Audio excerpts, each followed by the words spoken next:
Alhamdulillahirabbil alamin alladzi asbahna ala fitratil Islam wa kalimatil ikhlas wa ala dini nabiyina Muhammadin sallallahu alaihi wasallam wa ala millatina Ibrahim hanifan wa kana minal muslimin. Asyhadu an la ilaha illallah wa la syarika lah wa asyhadu anna Muhammadan abduhu wa rasuluhu sallallahu alaihi wasallam la nabiyya ba'da. Allahumma shalli wa sallim wa barik ala hadzal nabiyil karim wa ala alihi wa sahbihi ajma'in. Amma ba'd, fa ya ibadallah, usikum wa iyaya bittaqwallah faqad fazal muttaqin. Ittaqullah, ittaqullah, ittaqullah.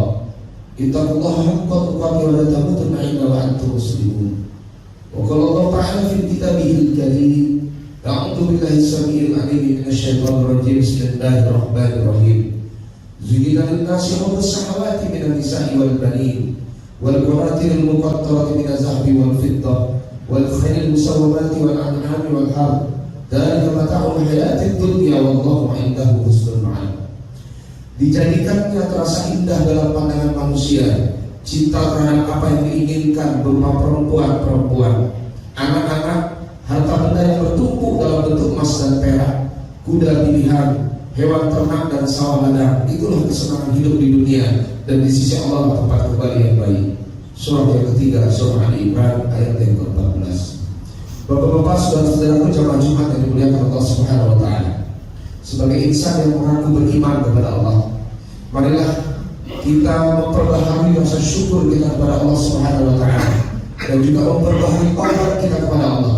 Karena syukur adalah implementasi dari rasa terima kasih kita kepada Allah atas semua nikmat yang Allah berikan kepada kita.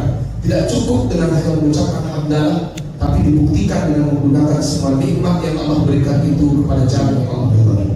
Kemudian taubat ini mesti kita perbaharui senantiasa, karena fitrah manusia itu dia berdosa, dia lalu bertobat, dia berdosa, dia bertobat, dia berdosa, lalu dia bertobat, begitu seterusnya. Dan kita berharap Allah Subhanahu wa taala menjemput kita menemui ajal kita dalam kondisi kita sedang bertobat kepada Allah Subhanahu wa taala. Kemudian salawat serta salam pada Rasulullah Muhammad sallallahu alaihi wasallam. Allahumma shalli ala Muhammad wa ala ali Muhammad. Semoga kita termasuk dalam kelompok orang-orang yang istiqomah dengan sunnah-sunnah yang ditinggalkan Rasul sampai akhir hayat kita kelak dalam Nabi. Kemudian pada mimbar Jumat yang mulia ini, khatib ingin mengajak kita semua termasuk ilmu khatib pribadi. Hendaklah senantiasa kita meningkatkan kualitas keimanan dan ketakwaan kita kepada Allah, karena sungguh takwa adalah sebaik-baik bekal kita kepada Allah Subhanahu wa taala. Jamaah Jumat yang dimuliakan Allah Subhanahu wa taala. Dalam surah Al-Imran ayat yang ke-14 surah yang ketiga juz yang pertama yang khatib bacakan di awal khutbah tadi, Allah Subhanahu wa taala menjelaskan bahwa kita manusia memang fitrahnya punya rasa cinta, dan rasa cinta itu salah satunya adalah kepada anak-anak kita. Nah, cinta itu sebenarnya hanyalah kolaborasi, gabungan dari dua rasa, al-khauf, rasa cemas, dan ar-roja, rasa harap. Jadi orang jatuh cinta itu antara harap dengan cemas. Sekarang pertanyaannya, ketika konteksnya kita mencintai anak-anak kita, apa sebenarnya yang kita harapkan dan sekaligus apa yang kita cemaskan dari anak-anak kita? Jamaah Jumat yang dimuliakan Allah, yang pertama yang kita cemas sekaligus harap pada anak-anak kita, mampu tak kira-kira anak-anak kita kelak akan menjadi tumpuan kita di masa kita sudah tidak produktif lagi, di masa kita sudah tua renta, kita tidak lagi bisa bekerja menghidupi diri kita sendiri. Mampukah anak-anak kita, bisakah mereka menjadi tumpuan harapan hidup kita di akhir kehidupan kita kelak? Ini harapan sekaligus kecemasan. Kemudian yang kedua, apa harapan dan sekaligus kecemasan kita kepada anak kita? Mampu tidak kira-kira nanti ketika kita sakaratul maut, ketika nafas sudah sampai di tenggorokan, anak-anak kita yang membisikkan kita, mentalkinkan kita, mengucapkan la ilaha illallah Muhammadur Rasulullah sebagaimana dulu. Begitu anak-anak kita lahir, bukankah kita yang mengazankannya? Bukankah kita yang mengkomankannya? Bukankah kita yang membisikkan ayat-ayat di telinganya ketika mereka kecil? Mampu nanti ketika kita yang sakaratul maut, mereka yang bisikkan kalimat thayyibah itu, kalimat syahadat itu di telinga kita. Kemudian apa kecemasan berikutnya? Mampu tidak? Ini kecemasan sekaligus harapan. Mampukah anak-anak kita nanti yang memandikan kita? Anak-anak kita yang mengkafani kita? Sebagaimana waktu kecil kita mandikan mereka, kita lekatkan pakaian di tubuh mereka. Lalu kemudian yang selanjutnya, mampukah anak laki-laki kebanggaan kita menjadi imam sholat jenazah untuk kita? Berapa banyak hari ini orang tua tertipu. Dia bangga, mereka bangga dengan prestasi dunia anaknya, mereka bangga dengan capaian-capaian hebat anaknya. Tapi ketika di hari mereka berpulang, tak satu pun dari anak laki-lakinya yang mampu menjadi imam sholat jenazah untuknya. Jemaah Jumat dimuliakan Allah Subhanahu wa Ta'ala. Kemudian kecemasan kita selanjutnya, mampukah kiranya dan harap kita kepada mereka, akankah nanti ketika kita di alam barzakh mereka akan mengirimkan pahala-pahala dari amal soleh mereka? Apakah kita akan mendapatkan pensiunan pahala dari anak-anak kita itu, dari amal soleh mereka, dari doa yang indah mereka, dari sodako yang mereka berikan atas nama kita, yang mereka niatkan pahala yang ada kepada kita? Mampukah nanti anak-anak kita akan menjadi pensiunan pahala untuk kita? Kemudian kecemasan sekaligus harapan kita yang Jumat, mampukah nanti di akhirat, di hari pengadilan Allah, al-yawma nakhtimu ala afwahihim wa tukallimuna aydihim wa tashhadu arjuluhum bima kanu yaksibun. Pada hari itu kata Allah, kami kunci mulut mereka, kami biarkan tangan dan kaki mereka berbicara menjadi saksi atas apa yang mereka perbuat. Saat kita jadi terdakwa semuanya di pengadilan Allah nanti, mampukah anak-anak kita yang bersaksi untuk kita? Akankah nanti kesaksian anak-anak kita, ya Allah, saya jadi hamba-Mu yang saleh karena pengorbanan dan pendidikan yang orang tua saya berikan, ya Allah. Andai kata Engkau masukkan saya ke surga, ya Allah, izinkan saya tarik tangan ayah dan bunda saya masuk dalam jannah, ya Allah. Mampukah itu nanti yang terjadi? Atau alhamdulillah yang terjadi sebaliknya, kaum muslimin, ketika kita sudah hampir sampai pada surganya Allah, pengadilan kita, catatan kita luar biasa hebatnya, amal soleh kita banyak luar biasa, lalu tiba-tiba anak kita mengajukan protes, ya Allah, saya memang hamba-Mu yang tidak ngerti dengan agama, saya ahli maksiat, ya Allah, tapi ini terjadi karena orang tua saya sibuk dengan ibadahnya, mereka tidak peduli dengan agama saya, ya Allah, maka saya tuntut keadilan, ya Allah. Kalau menjebloskan saya ke neraka, saya tuntut keadilan, orang tua saya harus menemani saya ke dalam neraka.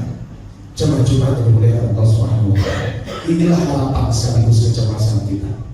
Terakhir barangkali, mampukah kiranya anak-anak kita kelak akan memberikan mahkota dan yakut dan permata dari hafalan Quran mereka di hari kiamat? Ini harapan sekaligus kecemasan kita. Sekarang apa jawaban dari harapan dan kecemasan kita? Jemaah Jumat yang dimuliakan Allah, tidak lain dan tidak bukan kita wajib memberikan hak-hak mereka. Ini berawal dari kisah seorang bapak yang mengadukan kedurhakaan anaknya kepada Amirul Mukminin Umar bin Khattab. Wahai Amirul Mukminin, anak saya durhaka kepada saya, kata si bapak. Kemudian Sayyidina Umar bin Khattab memerintahkan panggil anaknya. Begitu anaknya dipanggil, kemudian Sayyidina Umar bin Khattab akan memutuskan perkara itu. Sang anak tiba-tiba menyala, wahai Amirul Mukminin, sebelum kau putuskan perkara ini antara aku dengan ayahku, izinkan aku bertanya terlebih dahulu. Silakan, kata Sayyidina Umar bin Khattab, wahai Amirul Mukminin, adakah hakku selaku seorang anak atas ayahku ini? Bahasa sederhananya, apakah ayahku ini punya kewajiban sebagai seorang ayah kepadaku selaku seorang anak? Sayyidina Umar menjawab, ya, ada 3 kewajiban orang tua terhadap anak. Yang pertama, mencarikan ibu yang solehah untuk anak. Kenapa demikian? Al-ummu madrasatul ula, ibu itu sekolah pertama bagi anak. Wa abu mudiruha, tetapi kita ayahnya adalah kepala sekolahnya. Jemaah Jumat yang dimuliakan Allah, sebagaimana layaknya sebuah sekolah, maka yang menentukan kualitas guru dan proses pendidikan di sekolah itu adalah kepala sekolahnya. Maka kita selaku kepala sekolah di rumah tangga kita punya kewajiban menyediakan pengajar yang solehat untuk anak-anak kita. Bahasa sederhananya, carilah istri yang solehat. Dan ketika kita sudah memilih seorang perempuan untuk hidup bersama kita, dan mohon maaf, andai kata kita dapati ternyata istri kita belumlah menjadi perempuan yang solehat, maka kewajiban kita adalah mendidik istri kita, mengantarkan istri kita itu kepada derajat kesolehannya, sehingga dia mampu menjalankan fungsi sebagai istri yang solehat untuk kita, sekaligus ibu yang solehat untuk anak-anak kita. Jemaah Jumat yang dimuliakan Allah, ini sebenarnya mudah untuk dicapai. 95% waktu seorang anak itu ada bersama ibunya. Dari mulai mengandung itu ibunya, melahirkan ibunya, menyusui ibunya, membesarkan ibunya, meninggal bobokkan ibunya, mengayunkannya di tempat tidur juga ibunya. Sementara kita laki-laki, bukankah al-rijalu qawwamuna 'alan nisa? Laki-laki itu pemimpin, salah satu fungsi kepemimpinan laki-laki adalah menanggung nafkah. Bukankah terkadang kita sibuk dengan nafkah kita? Maka tidak ada cara lain. Ketika kita menginginkan anak-anak kita tumbuh menjadi anak yang soleh, salah satunya adalah antarkan istri kita menjadi perempuan atau ibu yang soleh untuk mereka. Ibu yang solehah, dia akan menindakbobokkan anaknya, menidurkan anaknya yang kecil itu diayunkan dengan sholawat. Ibu yang solehah bisa saja akan membisikkan ayat-ayat dan doa di telinga anaknya. Ibu yang solehah akan berkisah dengan kisah sahabat, kisah sahabiah, kisah-kisah perjuangan Islam. Dia akan ceritakan itu pada anak-anaknya. Tapi ibu yang tidak solehah, mohon maaf, bisa saja dia akan tidurkan anaknya dengan musik dangdut misalnya. Dia bisa saja akan ceritakan anaknya dengan kisah-kisah selebriti yang tidak ada hubungannya dengan penambahan keimanan anaknya. Jamaah Jumat yang dimuliakan Allah Subhanahu wa taala. Ini hak yang pertama. Kewajiban kita seorang ayah yang pertama, sediakan ibu yang solehah untuk anak kita. Kemudian yang kedua, kata Sayyidina Umar bin Khattab, berikan nama yang baik. Kemudian yang ketiga, didiklah dengan Quran. Lalu anak ini protes, wahai Amirul Mukminin, tidak satu pun dari hak saya selaku seorang anak yang saya dapatkan dari ayah saya. Lalu apa tindakan Khalifah Umar bin Khattab saat itu? Dengan wajah yang merah menahan amarah, Sayyidina Umar bin Khattab berkata, wahai bapak, pergi anda dari hadapan saya. Kenapa? Karena engkau sudah mendurhakai anakmu sebelum anakmu mendurhakai dirimu. Jamaah Jumat yang dimuliakan Allah, dari kisah ini kita bisa ambil kesimpulan, ternyata kedurhakaan itu bukan monopoli anak kepada orang tua. Kita pun sebagai bapaknya bisa durhaka kepada anak kita dalam artian kita tidak amanah dengan titipan Allah berupa seorang anak kepada kita. Jamaah Jumat yang dimuliakan Allah, lalu pertanyaannya, sejauh mana sebenarnya peran kita sebagai seorang bapak terhadap anak-anak itu? Kalau kita perhatikan dari 17 ayat Quran yang menceritakan tentang pengasuhan orang tua terhadap anak, 14 ayat itu menceritakan dialog antara ayah dengan anaknya. Coba bayangkan, dari 17 ayat bercerita tentang pendidikan atau pengasuhan anak dalam Quran, itu 14 ayatnya menceritakan dialog ayah kepada dengan anaknya. Cuma dua ayat yang menceritakan dialog antara anak dengan ibunya, dan cuma satu ayat yang menceritakan dialog tentang kedua orang tua dengan anak. Ini makna tersirat sekaligus tersurat dengan sangat gamblang. Allah Subhanahu wa taala seakan berkata kepada kita, wahai kaum bapak, beban pengasuhan itu ada pada pundak anda, bukan ada pada pundak istri anda. Jamaah Jumat yang dimuliakan Allah, ini menunjukkan beban pengasuhan itu ada pada kita laki-laki, bukan sebenarnya pada perempuan.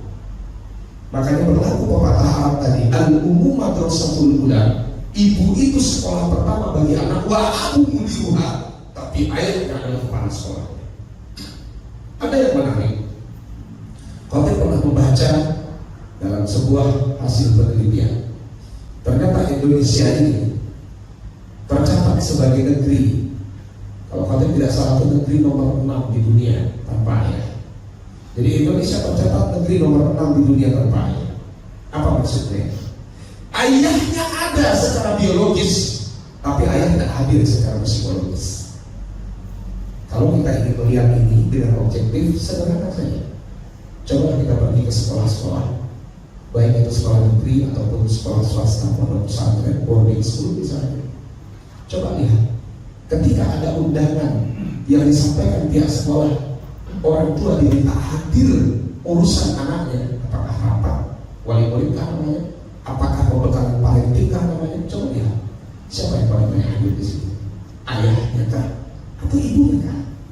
Ini membuktikan bagaimana kehadiran seorang ayah itu kepada anak-anaknya. Jamaah Jumat yang dimuliakan Allah Subhanahu wa taala, ada beberapa bahaya ketika ayah tidak hadir pada pengasuhan anaknya. Kita lihat Pertama kepada anak perempuan. Apa bahayanya? Kalau seandainya ayah itu tidak hadir pada diri seorang anak perempuan. Padahal idealnya ayah itu adalah cinta pertama anak perempuan itu adalah kita ya. Apabila nanti dia sudah cukup besar dari kita, lalu kita tanya, nah, kamu ingin suami seperti siapa? Nah, seperti apa inginnya suami? Nah, lalu anak dari kita menjawab, wahai ayah, dengan halu dia mengatakan, ayah, aku ingin sekali sosok suami yang seperti dirimu ayah. Berbahagialah, berarti kita sukses menjadi cinta pertama bagi anak perempuan kita. Berarti kita sukses menjadi model bagi anak perempuan kita. Tapi ketika dia membenci diam-diam sosok kita, dia tidak menaruh kekaguman dan penghormatan kepada kita, kita dalam bahasa sederhananya kita gagal menjadi cinta pertama bagi anak perempuan kita. Ada dua kemungkinan. Satu, anak perempuan semacam itu akan mudah jatuh cinta dengan sebarang laki-laki. Dia akan mudah dirayu sedikit saja, dia akan lupa dengan dirinya. Mudah dia didapatkan oleh sebarang laki-laki yang naudzubillah terkadang laki-laki itu akhlak jelek. Dia tidak peduli dengan itu. Lalu kemudian yang kedua bahayanya adalah ketika dia tidak mendapati ayahnya hadir.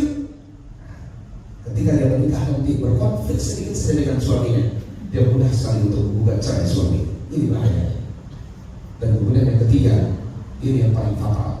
Ketika dia menyaksikan ayahnya misalnya seorang yang keras. Karena Khotib pernah mengalami persoalan seperti itu. Ada seorang ayah yang selalu melakukan KDRT, kekerasan dalam rumah tangga pada istrinya. Bertahun-tahun si ayah ini tiap hari selalu main tangan dengan istrinya, dan itu di depan anak-anak mereka.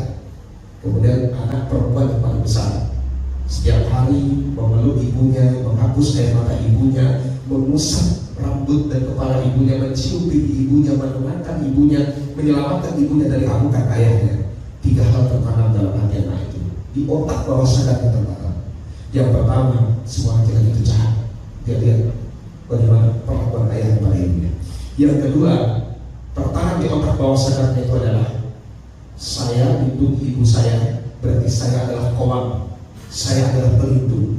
Maka fungsi ar-rijalu qawwamuna 'alal nisa, laki-laki pelindung bagi kaum perempuan, sudah tertanam dalam dirinya. Akibatnya apa? Dia merasa dirinya laki-laki, bukan lagi merasa dirinya perempuan. Kemudian yang ketiga, karena dia merasa dirinya laki-laki, dia tidak suka dengan laki-laki, maka jatuhlah dia dalam perbuatan kesepijitas jenis. Ini bahaya. Kemudian itu pada diri anak perempuan. Sekarang bagaimana dengan pada diri anak laki-laki? Kalau kita kaum ayah ini, wahai para ayah yang hadir di sholat Jumat ini, andai kata kita tidak hadir pada diri seorang anak laki-laki, anak laki-laki kita, maka yang pertama yang terjadi adalah anak laki-laki kita tidak akan mampu menjadi seorang laki-laki yang punya prinsip. Karena sesungguhnya seorang anak itu butuh dua secara seimbang. Dia butuh kelembutan hati seorang ibu, sentuhan kasih sayang seorang ibu, tapi sekaligus dia butuh ketegasan prinsip seorang ayah. Dia akan tumbuh menjadi laki-laki yang tidak punya prinsip, tidak mengerti apa visi misi hidupnya, mau kemana di bawah kehidupannya. Yang kedua, dia akan tumbuh menjadi laki-laki yang manja. Bahkan mungkin kita sering dapati betapa banyak anak-anak laki-laki sudah menikah pun, sudah punya anak pun terkadang masih manja dengan orang tuanya. Tidak bisa diharapkan seperti ini. Dan yang paling berbahaya juga bisa terjadi disorientasi seksual. Fatih juga pernah menangani yang seperti ini. Seorang anak laki-laki yang tidak punya sosok seorang ayah pada dirinya. Ayah yang keras, main pukul, main tangan, tidak mendapatkan kehangatan cinta, kasih sayang dan bimbingan seorang ayah. Hati kecilnya rindu dengan ayah. Dia cari sosok ayah itu keluar.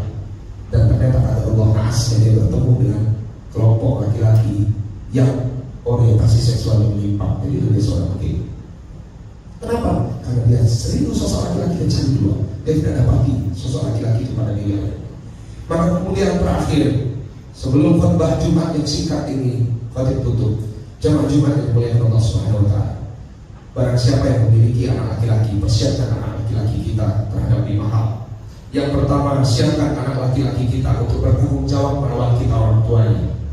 Wa qad rabbuka an ta'budu illa iyyahu wa bil walidayni ihsana. Imma yablughanna indaka al-kibara ahaduhuma aw kilahuma fala taqul lahumā uff wa la tanharhumā wa qul lahumā qawlan karīmā.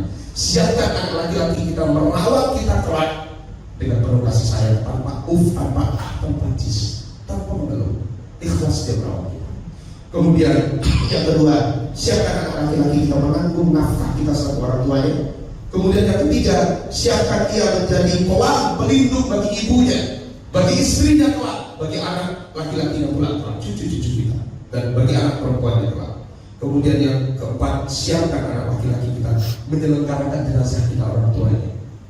Lalu kemudian yang kelima, siapkan anak laki-laki kita bertanggung jawab mengurus harta warisan yang kita tinggalkan kelak sesuai dengan faraid, sesuai dengan hukum syariat tentang waris yang ditetapkan oleh Islam. Karena kalau tidak, nanti kita akan bertanggung jawab di hadapan Allah Subhanahu wa taala. Jamaah Jumat yang dimuliakan Allah Subhanahu wa taala. Sebagai penutup khutbah singkat, khutbah Jumat yang singkat ini, izinkan khatib memberikan dua ilustrasi yang betul-betul nyata. Silakan nanti kita renungkan bersama dan kita pilih ilustrasi manakah yang kita inginkan terjadi di akhir kehidupan kita. Yang pertama, seorang ayah yang memiliki 5 orang anak. Ini kejadian di Sumatera Barat yang khatib dapatkan dari seorang dai yang mengisi kajian di sebuah panti jompo yang ada di salah satu kota kabupaten di Sumatera Barat. Pengurus panti itu bercerita kepada sahabat khatib, apa kata Ustaz? Di sini dulu ada kejadian anak laki-laki, maaf, seorang ayah punya 5 anak, hebat-hebat semuanya. Tapi ketika ayahnya sudah tua, tak satu pun dari 5 orang anaknya itu yang mau merawat ayahnya, diantarkan ke panti jompo ini. Kemudian dengan kalimat yang paling menyakitkan, di belakang si ayah, anak yang mengantarkan ini ngomong sama pengurus panti, Pak, titip ya, ini adalah ayah tetangga saya yang tidak punya. Kalau kita rubah ke belakang, hukum tanam tuai, apa yang kita tuai, kita akan ketemu apa sebenarnya ditanam oleh orang tua ini sehingga dia menuai kedurhakaan anaknya dan menuai pengabaian dari anaknya. Kemudian yang kedua, kisah di Saudi Arabia, 2 orang kakak beradik kandung, ayah mereka sudah lama wafat, tinggal ibu mereka. Lalu sang adik pergi ke kota. Setelah berhasil sukses ekonominya, dia pulang, dia minta izin sama kakaknya, abang, kalau bahasa kita, izinkan adik ajak ibu ke kota, gantian adik lagi yang merawat ibu. Kenapa? Di kota itu rumah sakit yang lengkap, ibu kita sudah tua. Demi kebaikan ibu yang membutuhkan fasilitas kesehatan, izinkan adik membawa ibu kita ke kota. Abang ikut sekalian. Apa kata kakaknya? Tidak bisa. Alasan kakaknya cuma satu, karena merasa dia sebagai anak yang paling tua, maka dia merasa sang kakak merasa sayalah yang paling berhak merawat ibu kita sampai wafat. Masya Allah. Yang terjadi adalah sang adik gak senang gugat ke pengadilan. Ini kisahnya dari Saudi Arabia.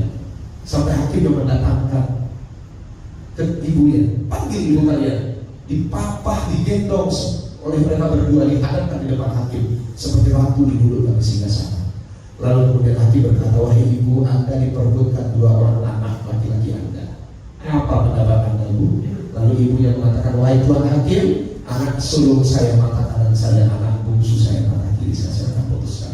Demi kebaikan ibu, hakim putuskan adik lebih berhak bawa ibunya ke kota. Kakak melepas dengan air mata yang membasahi wajah dan jenggotnya. Sang adik memeluk kakaknya, kemudian mengajak kakaknya sama-sama untuk berangkat ke kota. Masya Allah.